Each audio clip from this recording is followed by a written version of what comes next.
Փաշինյանը շարունակում է եկեղեցու գործերը իր ձեռքն առնելու փորձերը։ Այսօր Facebook-ում հայտարարել է, թե կանոնագիր հայոցի համաձայն իր բառերով կտրիչ Ներսիսյանը չի կարող լինել ամենայն հայոց կաթողիկոս, որովհետև դրժել է կուսակրոնության ուխտը։ Հետևաբար նա չի կարող կարգալույց հռչակել Ստեփան Ասատրյանին։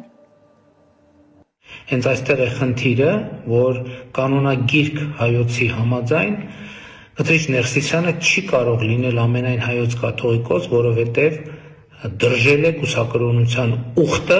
եւ այդ փաստի բերումով կարգալույծ է։ Հետևաբար կարգալույծը չի կարող կարգալույծ անել, հետևաբար Տեր Արամ Ասատրյանը կարող է պատարագ մատուցել Հովհաննավանքում եւ ես ինչպես նախորդ կիրակի, այս կիրակի նույնպես Հովհաննավանքում մասնակցելու եմ Սուրբ եւ անմահ պատարագին։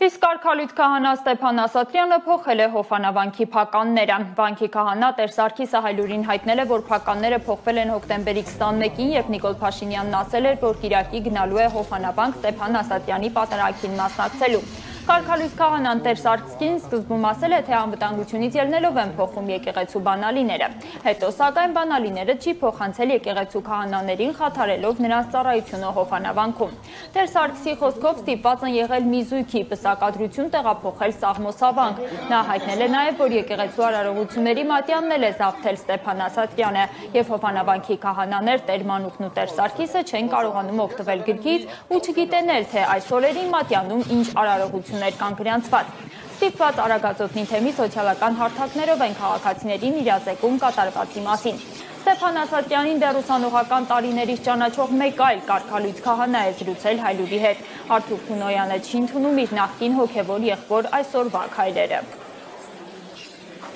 Եթե ես կարգալույծ եմ, ուրեմն ես իրավունք չունեմ ոչ մի տեսակի ծես անցկացնում։ Կարող եմ մասնակցել ծեսին քահանայի հետ միասին,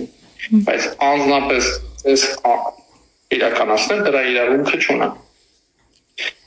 Ինչքան էլ որ մերոն է քսվել, ինչքան էլ որ ոցումը ինձնից չի վերցնում, բայց իշխանության ինձնից վերցվել է այդ իշխանությունը ծես անելու։ Եվ ես հնազանդում եմ այդ իշխանությանը։ Ընդհանրապես մի քանի տարի առաջ Ստեփան Ասատրյանը ինքը իր խոնարհությունն էր բերում կաթողիկոսի առաջ։ Իրեն նույնիսկ տղաներից մեկը հիշեցրեց մի բան, որ դիմել էր այդ շարժման ընթացքում տեղի ունեցած իրադարձությունների ժամանակ դիմել էր կաթողիկոսին, որպեսզի նա թույլ տա